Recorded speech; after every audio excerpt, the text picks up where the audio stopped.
Alhamdulillahilladzi arsala rasulahu bil huda wa dinil haqq liyuzhirahu 'ala ad-dini kullihi walau karihal kafirun. Asyhadu an la ilaha illallah wahdahu la syarika lah wa asyhadu anna Muhammadan 'abduhu wa rasuluh. Allahumma shalli 'ala sayyidina Muhammad salatan tunjina biha min jami'il ahwal wal afat wa taqdi lana biha min jami'il hajat wa tutahhiruna biha min jami'is sayyi'at wa tarfa'una biha indaka 'ala ad-darajat wa tuballighuna biha aqsal ghayat min jami'il khairat fil hayati wa ba'da al-mamat. Subhanaka la 'ilma lana illa ma 'allamtana innaka antal 'alimul hakim. Rabbi shrah lana sudurana wa yassir lana umurana wahlul 'uqdatam min lisanina yafqahu qawlana. Rabbi yassir wa la tu'assir ya karim. A'udzu bi'izzatillahi wa qudratihi min syarri ma ajidu wa uhadzu kama hadir imam Alhamdulillah Fungsi Masjid Pariah. Tuan-tuan, puan-puan, muslimin muslimat rahimakumullah. Alhamdulillah kita bersyukur kepada Allah Subhanahu wa taala. Malam ni dapatlah kita teruskan lagi lah, ya. Dapat lagi bertemu suara, ya, untuk kita menyambung bacaan kitab kita akhlak kita, ya. Kita dah masuk bab yang kelima. Malam ni insya-Allah masuk bab yang kelima. Bab kelima ni tajuknya akhlak yang baik. Sebelum ni kita tengok akhlak yang buruk ataupun kerosakan akhlak yang rosak, ya. Malam ni kita tengok pula bagaimana akhlak yang baik. Akhlak yang baik yang didasarkan daripada akhlak Nabi SAW. Dia beri contoh bagaimana Nabi menunjukkan akhlak yang kita perlu teladani, yang kita boleh contoh, ya. Sebab apa yang Nabi alami pun kita alami. Situasi ini sama dalam perhubungan antara kita sesama kita, antara kita dengan orang-orang yang tidak Islam, yang bukan Islam. Nabi juga berhadapan, kita juga berhadapan. Jadi bagaimana Nabi menunjukkan akhlak, ya? Kita ni adalah orang yang bawa Islam. Tuan-tuan ni orang yang bawa Islam. Bila, ya, bernama Muslim, maknanya tuan-tuan ni bawa Islam. Walaupun tak bercakap tentang Islam, tak bercakap, tak ajak orang makan Islam kepada Islam, tapi perlakuan kita, ya, penonjolan diri kita itu menunjukkan Islam. Cantiknya Islam atau buruknya Islam. Sebab tu sekarang kita tengok apabila ditunjukkan sisi buruk Islam. Islam itu ganas, ya, Islam itu merosakkan. Sebab apa? Sebab ada pembawa ataupun nama-nama Islam yang bawa benda-benda buruk, yang menyebabkan Islam itu yang buruk. Jadi kita sekarang ni, walaupun kita kata kita ni individu seorang, tapi kalau kita bawa benda yang buruk dilihat oleh orang bukan Islam, dia tidak melihat diri kita, dia akan melihat Islam itu pada diri kita. Jadi apa akan jadi? Mereka kata kalau inilah Islam, maka buruknya Islam. Sebab itu kita kena tonjolkan akhlak yang baik. Sebab itu Nabi SAW, bagaimana bukan Nabi, kita tengok Nabi, tak ada satu pun perlakuan yang buruk Nabi tunjukkan. Semuanya terjaga, terkawal. Kalau ada pernah nampak macam buruk, tapi tak buruk, ya. Walaupun ada teguran-teguran Allah kepada Nabi, tapi tidaklah daripada pandangan mata manusia itu buruk. Tapi sebagai nak menjaga, ya, supaya Islam itu dilihat sebersepi cantik, sebersepi Islam itu adalah sempurna, maka akhlak Nabi pun begitu. Jadi kalau kita pun begitu, insya-Allah Islam ini dia akan cantik, ya. Dia dakwah ni bukan setakat berdakwah dengan mulut, dengan ajak orang, tak semestinya. Berdakwah dengan cara menonjolkan akhlak yang baik itu pun satu dakwah, ya, supaya menjadi tarikan, ya, kepada yang bukan Islam melihat watak ataupun wajah orang Islam. Baik, dalam sesebuah agama mesti mempunyai cara-cara yang tersendiri. Agama Islam mempunyai kewajipan yang harus ditaati oleh pemeluknya, ya. Seorang Muslim harus membuat keutamaan terhadap manusia lain dengan tidak menimbulkan keraguan. Ya, kita ni kena tunjukkan akhlak tadi. Tunjukkan diri yang baik. Jangan bila orang pandang kita ni confuse kan. Takkan Islam macam ni. Takkanlah seorang Islam macam ni. Ni. Tak boleh. Biar orang dapat tengok kita, dia yakin inilah watak ataupun wajah Islam. Contohnya kalau kita Islam, kita kena jujur. Sifat jujur kena ada. Tapi kalau Islam tu menyeleweng, maka buruk Islam. Ya, kalau penganut Islam itu, seorang yang majoritinya menyeleweng, majoritinya yang rasuah adalah orang Islam, maka buruk Islam. Walaupun yang buat itu individu, tapi dilihat sebagai perlakuan seorang yang beragama. Ya, mestilah jujur. Kita selama Islam kena baik, ataupun kita kena baik dengan orang bukan Islam. Kita dengan orang bukan Islam kena baik. Ya, jangan kita asyik pandang dia, gelar dia. Kadang-kadang kita gelar mereka dengan kata-kata yang tidak menyeronokkan mereka dengar. Perkataan-perkataan yang menyinggung perasaan. Bukan kata kita nak kena jaga hati dia sepenuhnya, tak. Tapi jangan tonjolkan sesuatu yang menimbulkan konflik, sesuatu yang menimbulkan rasa tak puas hati antara kita dengan bukan Islam. Jaga. Kena kehidupan dalam kehidupan yang harmoni, yang baik. Islam begitu. Islam ni, bila kita yang bukan Islam berada dalam kalangan Islam, dia nampak harmoni, dia rasa selamat. Tapi kalau bukan Islam berada dalam kumpulan Islam, dia rasa tak selamat, maka di situ ada sesuatu yang perlu diperbaiki. Ya, contoh. Tapi kita insya-Allah, kita ni, yang kita kata kita ni orang Melayu ni lembut. Orang bukan Islam, satu kampung Melayu ada seorang bukan Islam tu, dia boleh berniaga, dia boleh apa, maknanya cantik dah tu. Kita dah wujudkan seperti itu. Maka apabila itu diwujudkan, maka jaga, pelihara supaya tidak berlaku kerosakan. Ya, baik sesama Islam kita baik, begitu juga terhadap orang bukan Islam juga kena baik. Demikian juga toleransi. Ya, kena ada tolak ansur, kena sepahaman. Ya, jangan kita sesama kita ada perasaan yang tidak berpuas-hati, yang berdendam dan sebagainya. Kalau ada rasa-rasa itu, cepat-cepat tarik, cepat-cepat kawan, supaya kita dapat perbaiki. Setia kepada janji, jaga kehormatan, saling bantu-membantu dan sebagainya. Ini contoh akhlak yang baik dalam kita berhadapan sesama manusia. Ya, ini kena ada. Maknanya saling bantu-membantu. Kita kena jaga, tonjolkan ataupun pelihara maruah diri kita ni kena jaga. Ya, bukan kita jaga maruah orang tu jangan kita peduli. Ya, ini kan kita sibuk orang. Kita sibuk dengan cara orang, sedangkan cara kita pun tak baik. Ya, bukan kata kita nak abaikan. Dalam Islam kena ada sikap sepahaman, kena ada saling nasihat, menasihati. Ya, tetapi jangan kita sibuk kat orang sampai kita yang buruk kita tak nampak. Kan? Kita nampak buruk orang ni, buruk kita tak nampak. Maka kita tak jadi. Ya, Islam tidak diajar begitu. Ya. Ayat Al-Quran telah memerintahkan kita supaya jangan terlalu banyak berdebat dengan orang Nasrani dan juga Yahudi, sehingga bangkit permusuhan. Perdebatan seperti itu tidak mendatangkan keuntungan. Ya. Jangan banyak nak bertengkar. Ya, sebab mereka ada pendirian mereka, kita ada pendirian kita. Ya, kita boleh dakwah kepada mereka, tunjukkan yang betul.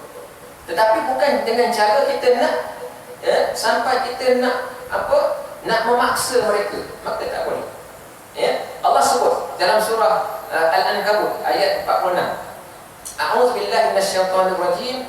Wala tujadilu ahlal kitab illa billati hiya ahsan illa allazina zalamu minhum wa qulu amanna billazi unzila ilaina wa unzila ilaikum wa ilahuna wa ilahukum wahidun wa nahnu lahu muslimun. Dan janganlah kamu berbahas dengan ahli kitab melainkan dengan cara yang lebih baik. Ya, kalau nak berbahas dengan cara yang baik. Kalau nak berdebat, ya, nak tidak bersetuju dengan pandangan, buat dengan cara yang baik. Kecuali orang yang berlaku zalim antara mereka, dan katakanlah kepada mereka. Ini ayat Allah nak ajar supaya ya, kita bila berhadapan dengan mereka, kalau mereka yang ajak berdebat, macam mana pula? Ni, ya, katakan kepada mereka, kami beriman kepada Al-Quran yang diturunkan kepada kami, dan kepada Taurat dan Injil yang diturunkan kepada kamu, dan Tuhan kami juga Tuhan kamu adalah satu, dan kepada inilah kami patuh dengan berserah diri. Kitab mereka Taurat dan Injil, mereka beriman dengan kitab Taurat dan Injil. Orang Yahudi, orang Nasrani, mereka beriman dengan kitab Taurat dan Injil. Dan kita juga beriman ke mana? Apa? Kita percaya bahawa kitab itu adalah kitab yang Allah turunkan. Kita percaya, mereka percaya, kita percaya. Tetapi kita tetap menambah lagi kepercayaan kita kepada bahawa Al-Quran itu juga adalah Allah turunkan. Tetapi mereka tidak percaya. Kan? Apa yang mereka percaya, kita percaya. Tetapi apa yang kita percaya, mereka tidak percaya. Jadi nak tunjuk bahawa kita tidak ada masalah. Bila berdebat dengan Yahudi dan Nasrani, Allah beritahu, kamu nak berdebat cara baik. Maknanya beritahu, kamu yang kamu percaya, kami percaya. Tapi sekarang ni yang kami percaya, kamu tak percaya. Masalah bukan pada kami, sebab kami percaya kepercayaan kamu. Masalah itu adalah kepada kamu. Kerana apa? Kerana kamu tidak mempercayai apa yang kami percayai. Ya? Dan apa lagi? Diturunkan kepada kamu, dan Tuhan kami juga Tuhan kamu adalah satu, dan kepadanya lah kami patuh dengan berserah diri. Ya? Allah sebut dalam ayat ni kata, ya? Kita kena nak berhujah ni, kalau sebaiknya kita ni jenis orang yang tak penyabar, kita ni jenis orang bengis, jangan debat dengan siapa-siapa lah. Ya? Kalau kita ni jenis bengis, ya? Jenis tak boleh mengalah lah kata, asyik kita je menang, jangan berdebat. Kalau kita ni jenis orang yang terbuka, yang boleh menerima pandangan orang, kita ada pandangan kita dan mereka ada pandangan mereka, dan kita boleh terima pandangan mereka, tak apa. Berbahas tapi dengan baik. Ya? Sebab itu Allah sebut lagi dalam ayat lain, ud'u ila sabili rabbika bil hikmati wal mau'izatil hasanah wajadilhum billati hiya ahsan. Ya? Nak ajak mereka ni, nak seru mereka ni, ya? Ajak dengan cara yang baik, dan juga apa? Dengan hikmah, dengan cara yang baik. Ajak dengan cara yang baik, dengan cara hikmah, yang tidak, bila kita ajak tu, dia lebih menimbulkan sengketa, lebih menimbulkan konflik, tapi menjadi lebih baik. Ajak. Wajadilhum billati hiya ahsan. Kalau kamu perlu berdebat, maka berdebatlah, ataupun berbahaslah, ataupun bertengkarlah, tapi jadi supaya dia lebih baik. Boleh tak? Kita nak bertengkar, kata-kata kita bertengkar, kan? Tapi akhirnya jadi baik. Itu Allah suruh. Ya? Maknanya kalau boleh begitu, silakan. Kalau tak boleh, mana lebih baik kita jaga. Kita nak ajak mereka. Kadang-kadang tu kita ni ada rasa nak cuba, kan? Nak cuba dakwah, bagus. Memang kita kena seru mereka kepada Islam. Kepada orang bukan Islam, kawan-kawan baik kita ke siapa-siapa, cerita sikit tentang Islam. Ajak mereka. Tapi jangan bila kita cerita tu, kita nak suruh dia masuk. Dia mesti masuk. Kita dah cerita-cerita ni, mesti masuk ni. Sebab kita dah penat cerita ni, kita dah ajak ni. Tak boleh. Ya? Sebab Allah kata, la ikraha fid din. La ikraha fid din. Fattabayyana rushd minal ghayy. Faman yakfur bit-taghut wa yu'min billah faqad istamsaka bil urwatil wusqa lam fisama laha. Wallahu sami'un basir. Ya? Kita nak ajar orang berislam, jangan paksa. Jangan paksa mereka masuk Islam. Ya? Jangan paksa. Sebab apa? Sebab dah jelas mana jalan yang betul, mana jalan tauhid, mana jalan yang Allah, ya, jalan Allah. Ya? Siapa yang berpegang dengan jalan Allah ni, dia telah apa? Dia telah berpegang dengan tali yang kukuh, yang tak akan putus. Allah kata, ya, tak akan putus. Tali yang kukuh yang tidak akan putus. Yang mana tali itu apa? Tali itu akan menyelamatkan dia. Kalau kita tengok ayat kan, ada tafsiran menyebut bahawa ayat itu diturunkan kepada sahabat Nabi sallallahu alaihi wasallam. Sahabat Nabi yang sangat panjang umur dia. Ya, sahabat Nabi, seorang sahabat Nabi yang sangat panjang umurnya. Dia mungkin antara sahabat yang terakhir hidup, ya. Iaitu siapa nama dia? Salman Al-Farisi radhiyallahu anhu. Ini sahabat Nabi, Salman Al-Farisi. Ya, Salman Al-Farisi ini dia bukan orang Arab. Tak silap saya, Salman bin Al-Farisi, tak silap nama Abdullah bin Salam. Antara dua tu,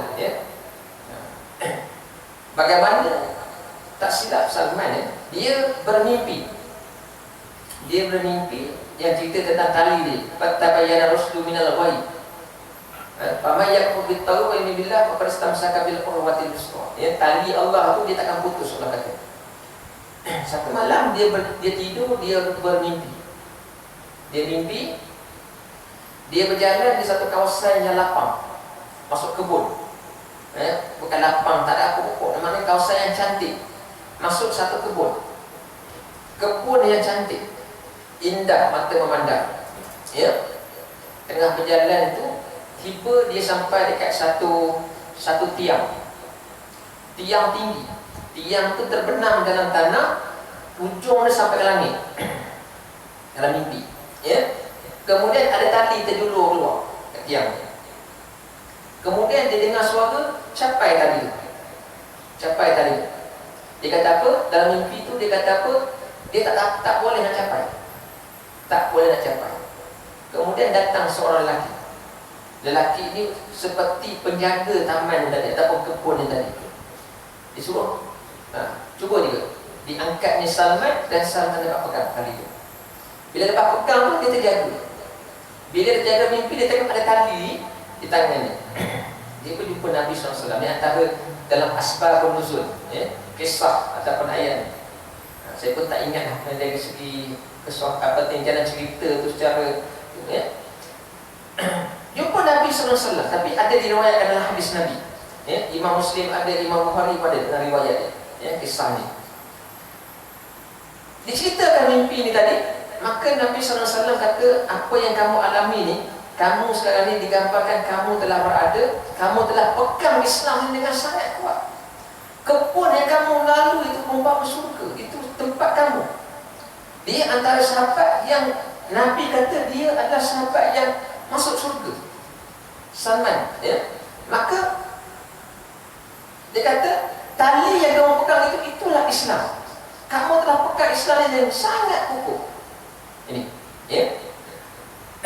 jadi begitu. Kita ni nak ajak orang yang, katalah kita nak ajak kawan yang bukan Islam, ajak tu perlu, wajib kena ajak. Sebab kalau tak ajak, kita nanti di akhirat akan ditanya.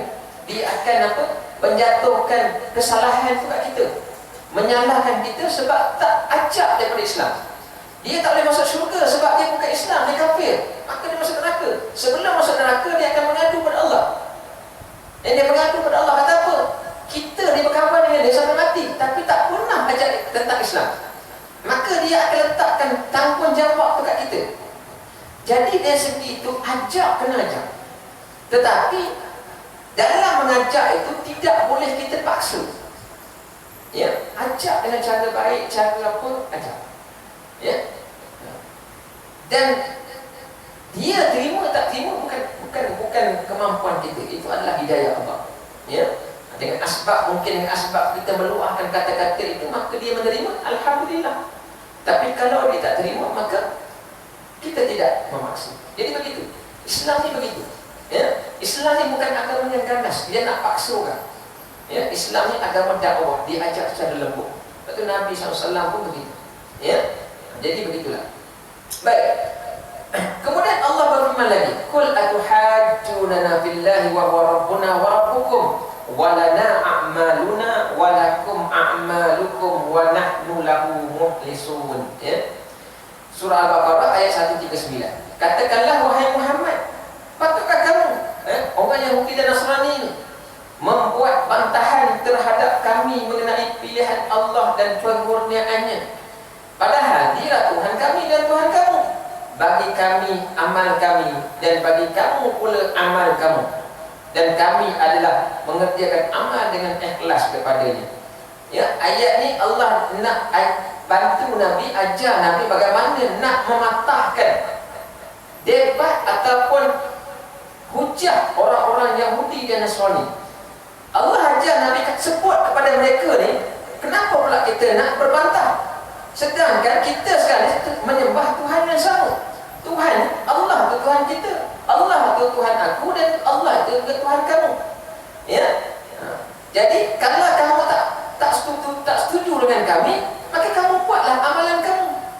Kamu buat cara kamu dan kami buat dengan cara kami. Dan surah Al-Kafirun Allah kata lakum dinukum waliyadin. Bagi kamu agama kamu buatlah cara kamu dan cara kami begini. Kamu tak perlu petikan. Kamu tak perlu nak mencetuskan rasa tidak puas hati. Ya. Baik.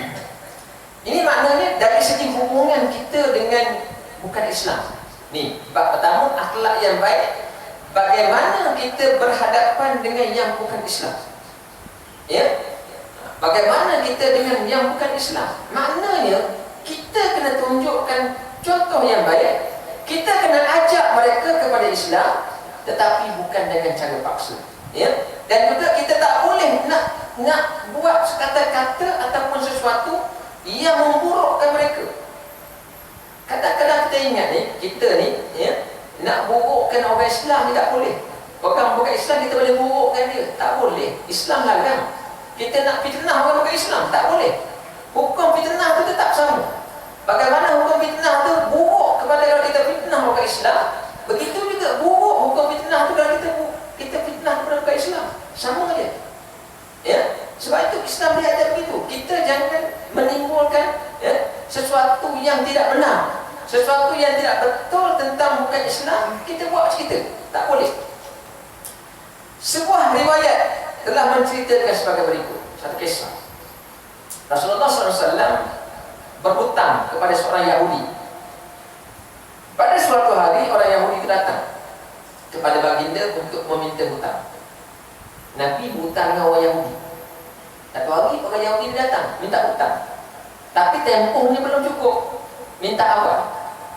Dia hutang kena tempoh, 2 bulan lagi saya bayar. Belum sampai masa dah datang minta. Dan datang minta pula dengan kasar. Dengan kasar. Ya, minta dengan keras, dengan kata-kata yang menyakitkan hati. Masa itu Nabi dengan Umar, Sayyidina Umar Al-Khattab ada sama Nabi. Kita tahu Sayyidina Umar ni, ya, orang yang apa? Gadang. Tak boleh nak hina Nabi, dia dulu beradab dengan dia dulu. Ya. Dengan kasar dia berkata. Orang Yahudi kata kat Nabi, ya, kalian ni keturunan Abdul Muttalib. Ya, ni kamu ni, anak cucu Abdul Muttalib dan terkenal dengan suka menunaikan janji. Ya, keturunan Abdul Muttalib ni terkenal dengan orang yang tepat janji, kata. Tapi kau tak bayar. Tapi kamu tak bayar ni. Ni maknanya. Sedangkan waktu itu belum cukup tempoh.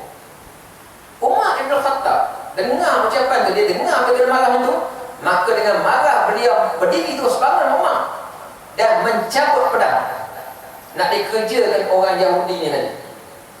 Ya, tak adalah Umar tu dia. Ya, sebab yang dihina siapa? Yang dihina kekasih dia dan kekasih Allah.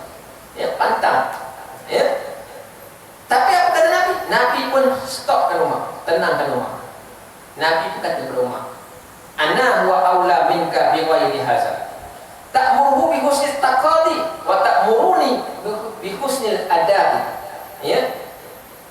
Apa dia? Nabi kata sebenarnya dia lebih berhak nak marah keadaan ni, aku bukan kau. Sebab dia marah kat aku, dia maki aku ni, bukan kau. Sepatutnya yang boleh bertindak daripada aku, yang marah kat aku, bukan kau. Ni Nabi cakap. Dan sepatutnya Umar, Nabi kata, sepatutnya kau nasihat dekat dia, dekat Yahudi ni, mintalah elok-elok, minta baik-baik. Dan juga kau nasihat aku ni, beritahu suruh bayar hutang. Itu Nabi. Kalau kita dah ada orang kawan lipat ni, pergilah kan. Kita pun perangai lagi kan. Tapi Nabi dia ajar begitu. Akhlak Nabi, dia bukan nak marah orang, bukan nak bergaduh. Nasihat dalam keadaan seperti itu, sepatutnya mana yang salah, mana yang betul. Nabi ajar lagi. Walaupun nak kira marah, tapi kemarahan itu tidak boleh melebihi kebenaran yang sepatutnya. Dalam bab ni, ulama, ya, berbincang bercerita, kenapa Nabi berhutang dengan orang Yahudi? Kenapa Nabi berhutang dengan orang Yahudi? Dalam riwayat banyak kisah Nabi berhutang dengan orang Yahudi. Sampai kadang-kadang Nabi terpaksa gadaikan baju perang dia nak bayar hutang. Sedangkan sahabat-sahabat ramai kaya-kaya. Kan sahabat-sahabat Nabi kaya. Abdurrahman bin Auf sangat kaya. Osman bin Affan sangat kaya. Abu Bakar pun kaya. Sahabat-sahabat Nabi ramai kaya-kaya. Tapi kenapa Nabi berhutang dengan orang Yahudi? Kenapa tuan-tuan dan kawan? Kenapa Nabi berhutang dengan orang Yahudi? Sedangkan sahabat yang duduk keliling ni ramai kaya. Boleh dia Nabi minta hutang. Di sini sikap Nabi. Kenapa Nabi berhutang dengan orang Yahudi, tidak dengan sahabat? Sebab kalau Nabi berhutang dengan sahabat, sahabat Nabi minta 100, sahabat bagi 1000. Betul tak? Nabi minta pinjam 100, sahabat akan bagi 1000. Dah nak bagi 1000, adakah sahabat sampai hati nak minta dengan Nabi bagi hutang? Sahabat tak akan minta, sahabat akan bagi je. Ni Nabi. Tapi bila Nabi berhutang dengan Yahudi, apa berlaku? Yahudi pasti akan minta hutang. Bila berhutang, orang tetap kita kena bayar. Kalau Nabi berhutang dengan sahabat, sahabat takkan sampai hati nak minta dengan Nabi. Sahabat akan reda, akan halalkan. Tapi berhutang dengan orang yang bukan sahabat, mereka tetap akan minta. Ini pengajaran Nabi. Sebab itu Nabi tak berhutang dengan sahabat. Cuba tengok riwayat. Nabi tak berhutang dengan sahabat, tapi berhutang dengan itu. Sebab apa? Sebab Nabi bila berhutang, Nabi nak bayar. Bila berhutang, maksudnya kena bayar. Itu dia. Kita pula kalau berhutang, cari orang paling baik. Kan? Sahabat yang paling rapat, keluarga yang paling baik dengan kita. Kan? Bila dah macam tu kita berhutang, lepas tu kita lengah nak bayar, ataupun payah nak bayar, macam mana? Dia tak sampai hati nak minta. Adik-beradik tak sampai hati nak minta. Akhirnya apa? Minta tidak, tapi muka masam. Tegur tak nak. Bila berselisih berpaling muka, ini rosak. Dan itu kita akan cari siapa yang dekat dan mudah kita dapat. Dan kita pula bila dah berhutang, lihat nak bayar. Payah nak bayar kan? Tak adalah dalam masjid ni semua, tak ada. Ni bukan orang tuan-tuan tak berhutang ya? Contoh dia ni, contoh dia ya? Jadi begitu. Sebab tu Nabi begitu ya? Sebab tu Nabi, dia bila berhutang dengan niatnya memang nak bayar, jadi dia Nabi akan cari orang yang akan ingatkan dia untuk bayar. Nabi tak cari orang yang malu nak minta dengan dia hutang. Ya, itu dia. Islam memerintahkan supaya orang orang Islam berlaku adil sekalipun terhadap orang yang derhaka dan kafir. Tadi maknanya sikap baik. Kemudian Islam ni suruh kita, kalau dalam apa-apa keadaan kita perlu sebagai hakim ataupun dalam apa, kita kena adil. Kena jatuhkan sesuatu keputusan dengan adil. Walaupun orang yang berhadapan dengan kita ni, orang yang kita tahu memang orang yang buruk orangnya ni, orang yang apa kita kata yang jenis nakal lah kat kampung, orang pun tak suka. Tapi dalam bentuk sesuatu dari segi pengadilan perlu adil. Sekalipun orang itu pun bukan Islam, kafir. Berlaku dua situasi. Satu situasi antara seorang sahabat Islam, saudara kita sesama Islam, dengan dia bukan Islam. Maka dari segi apa pun kena tengok secara adil dan beri keputusan secara adil. Jangan apa bergerak sebelah. Jangan bergerak sebelah. Ya. Kalau dengan bukan Islam pun kita kena adil, apa pula dengan sesama Islam? Ya. Maknanya begitu. Islam tak pernah akan kita ni memandang keadaan. Ya. Islam keadilan ni dia mesti sama. Sebab itu Nabi sebut, da'watul mazlumi mustajabatun wa in kana fajirun fa fujuruhu ala nafsi. Hadis ini daripada Imam Ahmad bin Hanbal riwayat. Doa orang yang mazlum, doa orang yang kena zalim. Orang yang kena zalim, doa dia makbul. Nabi kata, siapa yang kena zalim, dia berdoa kepada Allah, doa dia makbul. Dia minta, ya Allah, saya dizalimi, ya Allah, balaslah balik pada orang yang zalim zalim, Allah makbulkan. Ya, zalim kat orang tu berdoa kat kita, minta balasan, Allah balas. Ya, Nabi kata makbul. Sekalipun dia tu orang derhaka, sekalipun orang yang kena zalim tadi, dia berdoa, dia orang derhaka, solat pun tidak, yang banyak buat maksiat, banyak benda yang buruk dia buat, ya, tapi sebab dia dizalimi, dia berdoa kepada Allah, maka Allah makbulkan. Walaupun dia orang yang bukan orang ahli ibadat, dosa yang dia buat, Nabi kata, dipikul olehnya sendiri. Dosa dia sebab maksiat yang dia buat sebelum ni, dosa-dosa lain yang dia buat tu, sebab dia meninggalkan solat ke apa semua tu, itu diri dia pikul. Tapi zalim tadi kat dia tadi, siapa yang menzalimi itu kena. Ni bahaya. Ya. Jadi kena tengok. Sabda Nabi lagi, da'watul mazlumi wa in kafiran laisa dunaha hijab da'ma yaribuka ila ma la yaribuka. Hadis ini juga diriwayatkan oleh Imam Ahmad.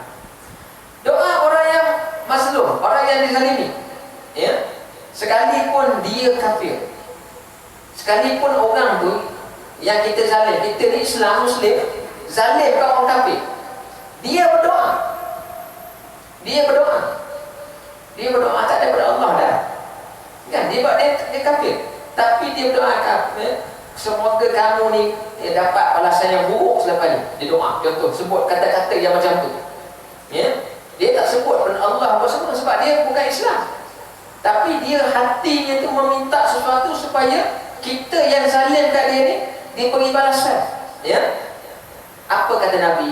Doa dia sekalipun dia kafir tidak dipisahkan, tak ada hijab, tidak dipisahkan oleh tirai apa pun dari Allah. Dia minta, Allah takkan ada sekatan, tidak ada tapisan, tak ada tapi, oh ni bukan Islam ni, dia tidak beriman kepada aku, maka aku tidak terima doa dia. Tak ada.